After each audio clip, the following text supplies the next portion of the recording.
वृषभ राशि वाले बंधु, आप सभी का स्वागत है, अभिनंदन है, आभार है शिवप्रिया भिंड यूट्यूब चैनल में। तो वृषभ राशि वालों, जरा ध्यान से सुनिए, क्योंकि आज का यह जो कार्यक्रम है यह आपके भाग्य को 100% बदलने वाला है। पत्थर की लकीर है हमारी ये बात। यदि आपने इस कार्यक्रम को पूरा देख लिया तो जो हम कह रहे हैं वो सब कुछ आपके जीवन में सिद्ध होने वाला है। जी हाँ बंधु, ऐसा हम क्यों कह रहे हैं? देखो, पितृपक्ष का समय आने वाला है। 7 सितंबर से पितृपक्ष प्रारंभ हो रहे हैं, लेकिन ये कोई साधारण दिन या समय काल नहीं है। इसी दिन रात्रि के समय चंद्र ग्रहण का भी समय है।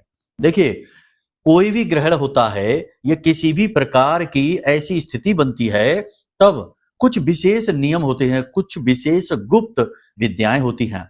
जो लोग इन्हें जानते हैं वो इस समय और काल का बहुत ही अधिक लाभ उठा लेते हैं। जी हाँ बंधुओं, चंद्र ग्रहण के समय आप समझिए, जो ग्रहण है वो क्या है? वो चंद्रमा की पीड़ा है। और चंद्रमा की पीड़ा के समय यदि आप कुछ ऐसे गुप्त उपाय नुस्खे अपना लें जो कि चंद्रमा को बलि करते हैं, उस समय और काल पर आप वो क्रियाएं करें तो उससे चंद्रमा आपसे प्रसन्न होता है। और याद रखना कि जब चंद्रमा प्रसन्न होता है तो आपकी जीत हर हाल में निश्चित है। बिल्कुल साक्षात्कार होगा आपकी जीत से आपका। क्यों? क्योंकि चंद्रमा आपका मन है और मन के हारे हार, मन के जीते जीत। जब मन ही आपका जीत आपको दिलाएगा तो फिर आप क्यों नहीं जीतेंगे? मन से ही तो जीत मिलती है, मन से ही हार मिलती है। तो कहने का मतलब यह है कि ये कार्यक्रम जो है ना, ये एक पूरा का पूरा पैकेज है, एक बंडल है। कई बातें इसमें हम आपको बताएंगे, जैसे कि चंद्र ग्रहण के समय आप क्या करें, क्या ना करें। जी हाँ, दोनों ही बातें जानना बेहद अनिवार्य है। फिर पितृपक्ष प्रारंभ होने से पहले आप क्या करें, और पितृपक्ष के समय और काल में पूरे 15 दिनों का ये जो है ना पक्ष होता है। पक्ष का मतलब 15 दिन का भाग, अवस्था। तो जो ये 15 दिन की अवस्था है, इसमें आप क्या करें कि जिससे पितरों की ऊर्जा और शक्ति से आप भयानक से भयानक दुख तकलीफ परेशानियों से मुक्ति प्राप्त कर जाएंगे। श्रीमद् भागवतम कहती है कि हर एक इंसान के सबसे महत्वपूर्ण देवता पितृदेव होते हैं। इसीलिए इन्हें 1, 2, 3, 4 नहीं, पूरे 15 दिनों का समय और काल दिया जाता है। और ये किसको दिया जा रहा है? हमें दिया जा रहा है, ताकि हम अपनी गलतियों का पश्चाताप कर सकें, अपनी गलतियों के लिए पितरों से क्षमा मांग सकें और पितरों के आशीर्वाद के आधार पर अपने जीवन में उन्नति ला सकें। याद रखना बंधुओं, जिसके ऊपर पितरों का आशीर्वाद नहीं है, जिसके पित्र अतृप्त हैं, असंतुष्ट हैं, खुश नहीं हैं, तो समझिए कि उस पर दुनिया की कोई भी दिव्य शक्ति, अच्छे से अच्छा समय, ग्रह योग उसको जीवन में खुशी नहीं दे सकता, क्योंकि उसके जीवन की सबसे बड़ी बाधा ही उसका पितृ दोष बन जाएगा। जितने भी दोष होते हैं ना, उनमें सबसे भयानक दोष पितृ दोष ही है, क्योंकि ये एक ऐसा दोष है जो पीढ़ियों तक जाता है। 10-10 पीढ़ियों तक ये दोष पीड़ा दे सकता है और इसकी पीड़ा पल प्रतिपल बढ़ती चली जाती है। कहने का मतलब यह है कि ये एक गोल्डन टाइम है आपके जीवन का जो आ रहा है, और ये जो कार्यक्रम आपको मिला है ये बिल्कुल सटीक समय और काल पर आपको मिल रहा है। महामाई की कृपा और उनकी अनुभूतियों के आधार पर हमने बिल्कुल सही समय पर सही योजनाबद्ध तरीके से आपको स्टेप बाय स्टेप चीजें बताई हैं। आपको क्या करना है? आपको करना है इस कार्यक्रम को पूरा देखना है अंत तक, ठीक है? फिर इस कार्यक्रम में जो बातें हम बता रहे हैं, याद रखना ये कोई साधारण बातें नहीं है, ये बेहद महत्वपूर्ण बातें हैं। इन बातों को स्टेप बाय स्टेप समझना है, फिर फॉलो करना है। कुछ जरूरी लगे तो उन चीजों को नोट भी कर लेना है, स्क्रीनशॉट ले लेना है, क्योंकि बहुत सारी अच्छी बातें बताने जा रहे हैं। इन सब बातों को फिर जीवन में उतारिए और फिर देखिए कैसे चुटकियों में सारी समस्याओं का समाधान होगा स्वतः ही। याद रखना बंधुओं कि मानव के हाथों में कुछ खास है नहीं। हमें लगता जरूर है कि सब कुछ हम ही तो कर रहे हैं, हम ही ने दुकान खोली है, हम ही दुकान शाम को बंद करते हैं, हम ही ग्राहकों को सामान बेचते हैं, हम ही नौकरी पर जाते हैं। कहने का मतलब यह है कि ये हमें लगता है, ये हमारा अपना खुद का अहम है जो हमें एहसास कराता है कि सभी कुछ हम ही तो कर रहे हैं, लेकिन कुछ भी हमारे हाथों में नहीं है। हम तो सिर्फ मोहरे मात्र हैं और हमारे माध्यम से वह परम तत्व तरह तरह के अनुभव प्राप्त कर रहा है। अब हम क्या कर सकते हैं? हम केवल अपने चुनाव सही कर सकते हैं। मतलब कि कोई गलत चीज खा पी सकता है और सही चीज भी खा पी सकता है। फिर उसके जीवन में जो अच्छाई और बुराई आएगी वो उसकी देन होगी। कहने का मतलब यह है कि चुनाव हमारे हाथ में है, बस इसके अलावा कुछ भी नहीं। मेहनत जो हम करते हैं वो हम कर भी पाएंगे कि नहीं, या फिर हम यदि भाव विहीन होकर मेहनत करते हैं तो उसका फल प्रतिफल भी हमें मिलेगा कि नहीं, ये सब कुछ ऊपर वाले ने अपने हाथ में रख रखा है। हमारा मानना तो ये है कि हमारा चुनाव भी ऊपर वाले के हाथ में ही है, ठीक है ना। लेकिन ये एक बहुत बड़ा विषय है, इसके बारे में बात ही नहीं करना चाहते। ये सब बातें हम आपको केवल इसलिए बता रहे हैं बंधु कि जब भी हमें ईश्वर मदद करना चाहता है तो वो हमें संकेतों के माध्यम से चीजें बताता है। कभी कोई गुरु बन के आएगा, कभी कोई मित्र बन के आएगा, कभी कोई कार्यक्रम आएगा, जैसे ये कार्यक्रम आ गया है, कभी कोई चीज आपके सामने आएगी। मतलब कहने का ये है कि ये सांकेतिक भाषा है ईश्वर की। इसे जो समझता है, इनका अंदाजा लगाता है, फिर इन्हें जीवन में लेकर आता है, वो बहुत उन्नति करता है, बहुत आगे बढ़ता है। और जो कुछ भी नहीं समझता वो केवल ये सोचता है कि सब कुछ हम ही तो कर रहे हैं, भगवान क्या कर रहे हैं, कुछ भी नहीं कर रहे, सब कुछ हम ही तो कर रहे हैं। वो इंसान कभी तरक्की नहीं करता, वो केवल जहां है वहीं खड़ा रहता है आजीवन। चाहे जीवन भर कमाएगा लेकिन उसकी सेविंग जीरो होगी, उसके जीवन में रिश्ते नातों का मोल जीरो होगा, उसका मान सम्मान भी ना के बराबर, ठीक है ना। कहने का मतलब यह है कि आप अपने आप को समर्पित करिए, फिर देने वाले जाने कितना देने के लिए बैठे हैं। जो देवे सो देवता, बस हम ही ले नहीं पाते अपनी कमियों की वजह से।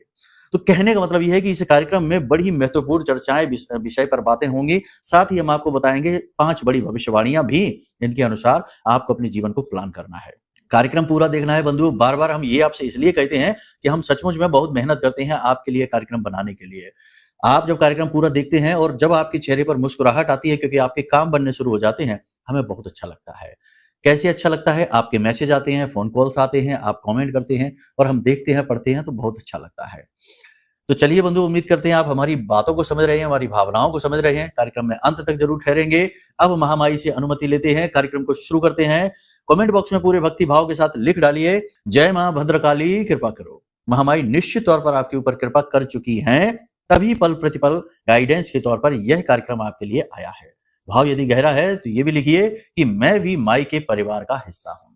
चलिए बंधु, अब अपने मूल विषय को शुरू करते हैं। जय माई की। बंधुओं, ज्योतिष और तंत्र विद्या के क्षेत्र में आचार्य अमित एक जाना माना नाम है।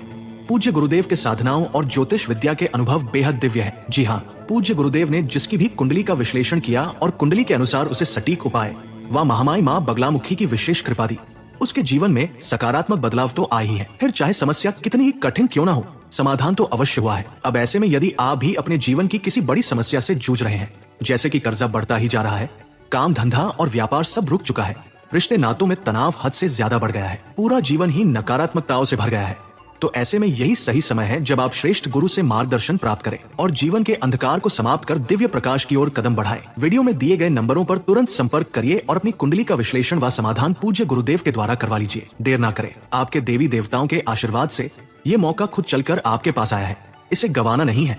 अभी फोन करें और गुरुदेव से मार्गदर्शन प्राप्त करें। महामाई आपका कल्याण करें। धन्यवाद। तो सबसे पहले बात करते हैं बंधुओं आपकी अपनी, यानी कि आप अपने कार्यों को आगे टालने की कोशिश करेंगे। थोड़ा आलस, थोड़ा थकान, थोड़ा नकारात्मकता आपके मन में घर बनाएगी। निगेटिविटी से मुक्ति जरूर आपको प्राप्त करनी चाहिए। अपने मन को जितना हो सके उतना पॉजिटिव रखना है, कार्यों को आगे नहीं टालना है। कार्यों को स्थगित करना, उन्हें टालना आपके लिए भारी पड़ सकता है। जो भी योजना बनाई है उस पर सही समय से सही गति के साथ कार्य करना प्रारंभ करना होगा। परिवार का वातावरण भी थोड़ा सा भारी रहेगा, मतलब कि आपके अनुकूल नहीं होगा। आप जैसा लोगों से उम्मीद करेंगे, परिवार का कोई भी सदस्य हो, वैसी आपकी मदद नहीं हो पाएगी। वैचारिक मतभेद और बोलचाल में आपसी तनाव थोड़ा बहुत हो सकता है। आपके विचार स्पष्ट ना होने के कारण आपकी बात लोग ठीक से समझ नहीं पाएंगे।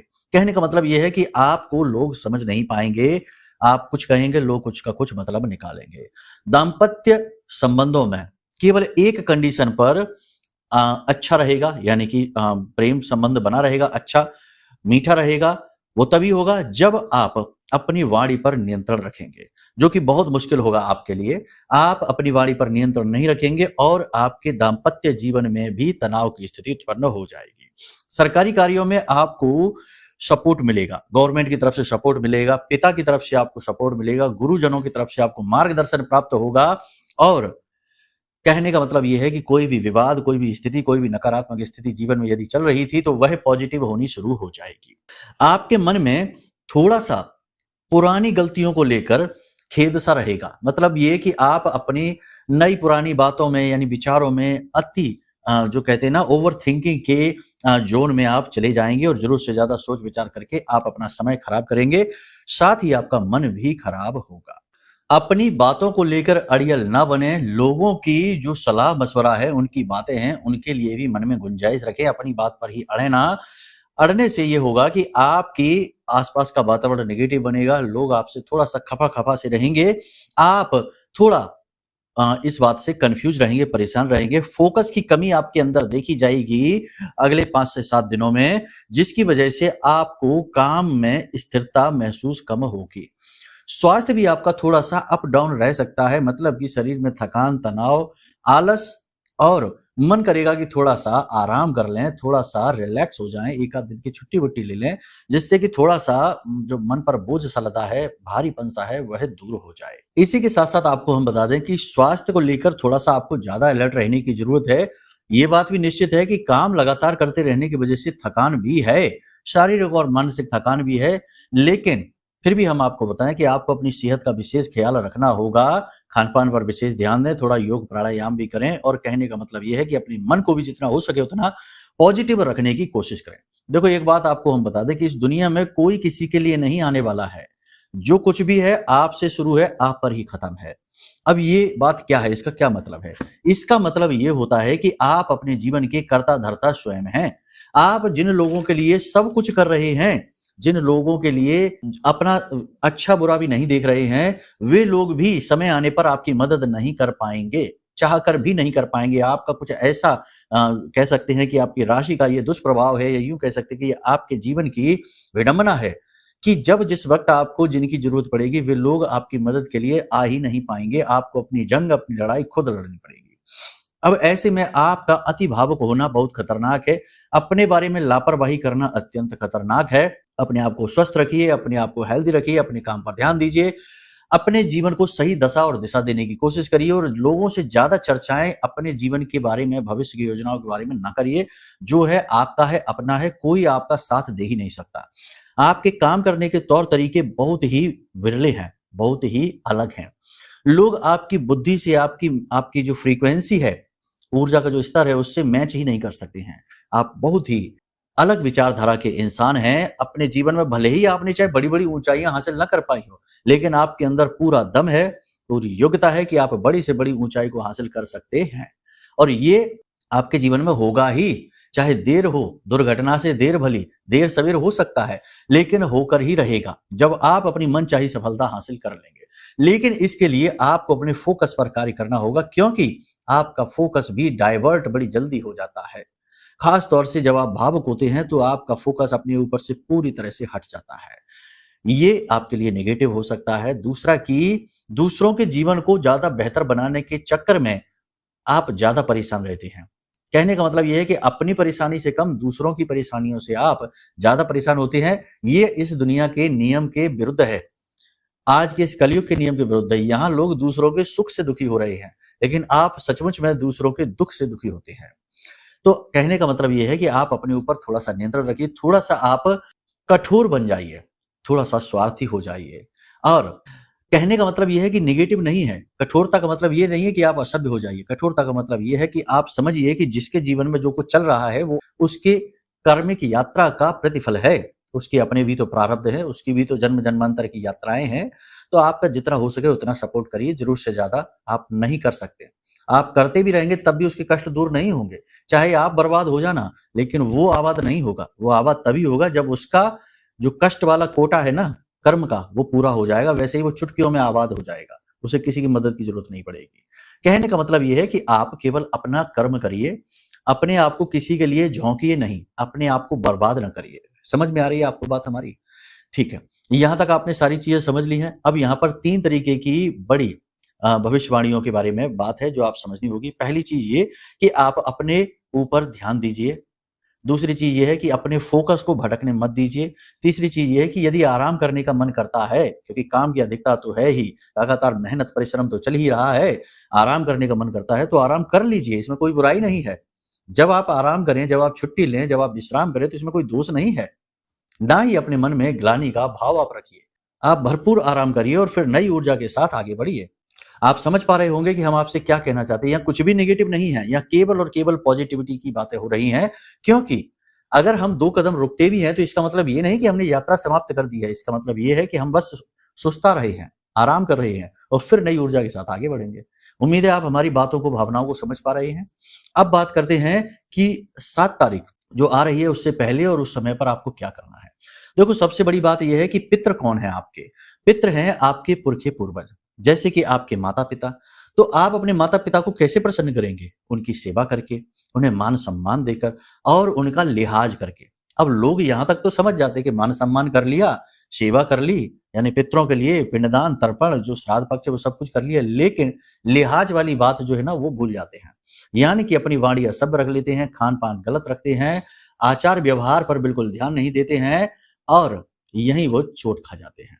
यानी कहने का मतलब ये है कि आज इस समय जब आप इस कार्यक्रम को देख रहे हैं, उसी समय पर आपको मन में ये संकल्प लेना है कि अगर आप कोई गलत कार्य करते हैं, जैसे कि शराब है, मांसाहार है या कोई भी उल्टा-सीधा तामसिक भोजन खाते हैं, फास्ट फूड है, बाहर का खाना है, ये सब तामसिक हैं। क्योंकि इनमें बहुत ज़्यादा तमस होती है, गरम होते हैं, मसाले होते हैं, ये हमारे अंदर पित्त को बढ़ा देते हैं। पित्त को बढ़ाने से तमस बढ़ती है, तो ऐसे भोजनों को त्याग देंगे। साधारण भोजन करिए, ना ज़्यादा गरम, ना ज़्यादा ठंडा, मध्यम भोजन करिए, कम भोजन करिए और जितना हो सके पूजा-पाठ आदि में ध्यान दीजिए, ठीक है? ये एक कार्य है, ये आप आज से ही शुरू कर दीजिए मन में।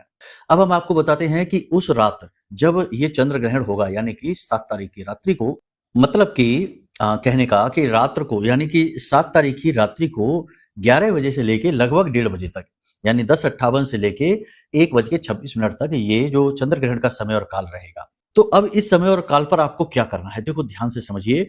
इस समय पर चंद्र पीड़ा है। चंद्र पीड़ा में आपको चंद्र देवता हैं, माँ के सूचक हैं, मन के सूचक हैं, धन के सूचक हैं। हर एक महत्वपूर्ण चीज़ जो आज के इस भौतिकवादी युग में इंसान को चाहिए, वो सब के सूचक है। तो इस समय और काल पर आपको क्या करना है? देखो, रात्रि के समय चंद्र ग्रहण से पहले स्नान आदि करके सफ़ेद वस्त्र पहन के, ठीक है ना? और तैयार हो जाइए, ठीक है? और आपको क्या करना है? किसी भी स्थान पर बैठ जाइए, यानी किसी भी साफ-सुथरे पवित्र स्थान पर बैठ जाइए। मंदिर में नहीं जाना, पूजा-पाठ के कक्ष में नहीं जाना है, उस कमरे में नहीं जाना, भगवान के दर्शन नहीं करने हैं। एकांत में किसी एक स्थान पर बैठ जाइए और आपको हम एक मंत्र बता देते हैं, इस मंत्र का आप उच्चारण करना शुरू कर दीजिए। ये मंत्र बहुत शक्तिशाली है। इस मंत्र को चंद्र गायत्री कहते हैं। इस मंत्र से चंद्रमा को बल प्राप्त होता है। तो आपको इस मंत्र का उच्चारण करना है। मंत्र आपके मोबाइल की स्क्रीन पर दिखाई दे रहा है। जरा ध्यान से सुनिए। ओम भूर्भुवः स्वः अमृतांगाय विद्महे कलारूपाय धीमहि तन्नो सोमो प्रचोदयात्। ये बहुत शक्तिशाली मंत्र है। इससे चंद्रमा को बल प्राप्त होता है। एक बार फिर से देखिए, मंत्र बोल के बता देते हैं। ओम भूर्भुवः स्वः अमृतांगाय विद्महे कलारूपाय धीमहि तन्नो सोमो प्रचोदयात्। इस मंत्र का आपको उच्चारण करना है। 10 से 15 मिनट कर लेना, बहुत ज्यादा नहीं करना है। हाथ में मुट्ठी में थोड़े से चावल ले लेना, दाहिनी मुट्ठी में थोड़े से चावल ले लेना और उनमें थोड़ी सी हल्दी लगा लेना। इससे भी चंद्रमा प्रबल होता है, ठीक है? उसके बाद इन चावलों को आप किसी भी पवित्र पौधे की जड़ में, चाहे केले की जड़ में डाल दें, चाहे आप तुलसी की जड़ में डाल दें, किसी भी जड़ में डाल देना, ठीक है? 10 से 15 मिनट इस मंत्र का आपको उच्चारण करना है। इससे चंद्रमा प्रबल होगा और इसका प्रभाव आपके जीवन पर दिखाई देगा। आपको अगले दिन से ही अद्भुत मानसिक शांति प्राप्त होगी और पैसे रुपए से जो बना हुआ आपका जो फ्लो बिगड़ा हुआ है, वह फ्लो बनना शुरू हो जाएगा। अब इसी के साथ-साथ पितरों से जुड़ा भी एक उपाय आपको प्रारंभ कर देना है उसी 7 तारीख से। यानी पितरों से जुड़ा उपाय आप 7 तारीख के दिन से ही प्रारंभ कर देना। इसके लिए आपको हम बताएं कि पितरों को प्रतिदिन आप तर्पण देना शुरू कर दीजिए। याद रखना कि पितरों का सीधा संबंध सूर्य देवता से है। शास्त्रों में कहा जाता है कि सूर्य देवता की किरणों पर सवार होकर ही पितरों की ऊर्जा इस धरती लोक पर आती है। तो कहने का मतलब यह है कि सूर्य से पितरों का सीधा संबंध है। तो अब यहाँ पर बहुत सारी बातें हैं कहने को, तो कह सकते हैं जैसे कि सूर्य देवता के जो पुत्र हैं, आर्यमान हैं, वो पितृ देवताओं के पूजनीय देव माने जाते हैं, उनके अधिपति माने जाते हैं, ठीक है? तो कहने का मतलब ये है कि जब आप सूर्य देवता को जल समर्पित करें, उसी समय पितरों को भी तर्पण दक्षिण दिशा में देखकर करें। अब पितरों को तर्पण कैसे करना है ये हम आपको कल के कार्यक्रम में बताएंगे, आने वाले कार्यक्रम में, वरना ये कार्यक्रम बहुत महत्वपूर्ण हो जाएगा। फिलहाल आप ये ध्यान दीजिए, कल का कार्यक्रम आप जरूर देखना, उसमें पूरी विधि शास्त्र अनुसार बताई है कि किन किन चीजों का प्रयोग करना है और किस मंत्र का प्रयोग करना है। इन मंत्रों के प्रयोग से ये जो तर्पण देने की विधि है, साथ ही जो आप पूजा पाठ भगवान की करेंगे उस समय भी कुछ विधियां अपनानी है पितरों को प्रसन्न करने की। इसे आप प्रतिदिन करेंगे, लगातार इस विधि से करेंगे तो भयानक से भयानक पितृ दोष आपके ऊपर लगा होगा वो समाप्त हो जाएगा। एक और खास बात है कि पूरे पितृ पक्ष में आप एक शुभ कार्य जरूर करिए कि मंदिर प्रतिदिन जाइए और दान पात्र में 10-5 रुपए जितनी आपकी क्षमता है, जो भी आप चाहें वो दान जरूर करिए। और मंदिर के बाहर बैठे हुए जो भिखारी होते हैं उन्हें भी कुछ ना कुछ खाने के लिए अवश्य देना शुरू करिए। थोड़ा बहुत खर्चा अवश्य होगा, लेकिन इससे देवता बहुत प्रसन्न होंगे और पितरों को आप तृप्त कर पाएंगे। आपके पितर आपके इस आचरण से बेहद प्रसन्न रहेंगे। साथ ही साथ हमने आपसे कहा कि गलत चीजें खान पान बिल्कुल बंद कर दीजिए। घर में कोई भी गलत चीज आपको नहीं रखनी है, जैसे कि टूटा फूटा पुराना कबाड़ का सामान न रखिए। घर को साफ सुथरा रखिए, हर एक कोने में प्रकाश की पूर्ण व्यवस्था रखिए। घर के दक्षिणी कोने में, दक्षिण दिशा जो है ना, वहां पर एक सरसों के तेल का दीपक अवश्य जलाना प्रारंभ कर दीजिए प्रतिदिन। साथ ही साथ सबसे महत्वपूर्ण बात कि घर में कोई भी नशीली पदार्थ, नशीली चीज यानी शराब वगैरह है, तमाम जो भी है, कुछ भी नहीं रखनी है। ठीक है, बस इन क्रियाओं को करिए।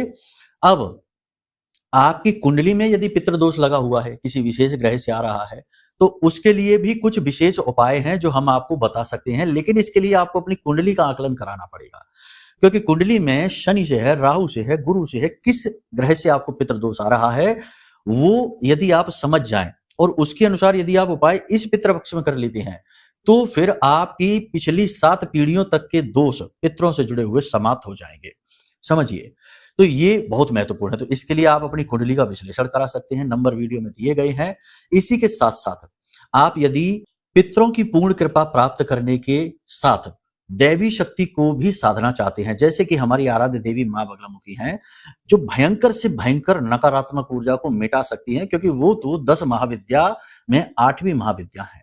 इस भयानक से कलयुग में, समय और काल में, जब इंसान बहुत ज्यादा पीड़ित व्याकुल हो जाता है, तो वह देवी के 10 स्वरूपों में से किसी एक स्वरूप के पास जाता है। 10 महाविद्या कहते हैं, तो उनमें से जो सबसे जल्दी सिद्ध, सबसे ज्यादा फलित जो दैवी शक्ति है वो है मां बगलामुखी। उनसे जुड़ा यह महारक्षा कवच है जो हमने आपके लिए निर्मित किया है। आप यदि चाहें तो इस पितृपक्ष में गोल्डन टाइम है, क्योंकि इसके बाद आएगा नवरात्रि का पर्व, तो गोल्डन टाइम है जब आप इस सिद्ध रक्षा कवच को अपने घर में मंगवा सकते हैं और देवी की सीधी साक्षात कृपा का अनुभव, क्योंकि इसमें हमने अपने जीवन भर की साधना का बल डाला है, तो आप इसे मंगवा सकते हैं। इससे आपके जीवन में चाहे कैसी ही नकारात्मकता, तंत्र मंत्र या क्रिया हो वो हटेगी, साथ ही देवी आपका हाथ पकड़कर आपको सफलता की ओर ले जाएंगे। ये हमारा वादा है आपसे। तो अब आप निर्णय जरूर लीजिए, अपनी कुंडली का आकलन कराइए, कुंडली के दोषों को जानिए और उनका निवारण करिए। ठीक है, दूसरा कि कवच मंगाइए, अपने स्वयं धारण करिए, अपने किसी एक घर के प्रिय व्यक्ति को और धारण करिए, क्योंकि ये 2 लोगों के लिए बना कवच है। ठीक है ना, और उसके बाद फिर इन पूजा पाठ जो हम आपको बता रहे हैं, इन क्रियाओं को करना प्रारंभ करिए। फिर देखते हैं कि कैसे नहीं कष्ट मिटते हैं जीवन के। आखिर कष्ट ही तो हैं, किसी न किसी नेगेटिव ऊर्जा की वजह से प्रेरित हो रहे हैं। जब हम चुन चुनकर सारे मार्ग बंद कर देंगे तो नेगेटिविटी कहां से आएगी? आना ही पड़ेगा आपकी सफलता को आपके पास, आपके सुखों को आपके पास, और आपके दुख कष्ट परेशानियों को मिटना ही होगा। इसी तरीके से काम होते हैं। ठीक है, उम्मीद करते हैं सारी बात आप समझ गए हैं, इन्हें जीवन में उतारेंगे। अब यदि कोई प्रश्न है या कुछ भी जानना है या कुंडली विश्लेषण है या कवच मंगाना है, सारी सेवाएं आपको इन्हीं नंबरों से प्राप्त हो जाएंगी जो वीडियो में दिख रही है। ठीक है, जल्दी से निर्णय लीजिए, समय और काल तेजी से गुजर रहा है। पितृपक्ष प्रारंभ हो जाएगा, फिर देवी आ जाएंगी, धीरे धीरे समय गुजर जाएगा।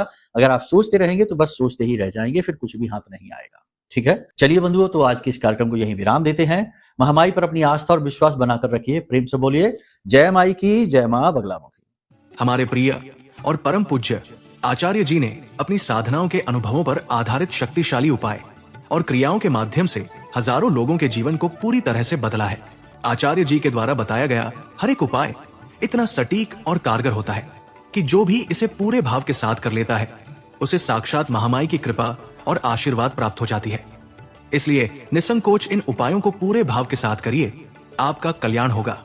जय माई की।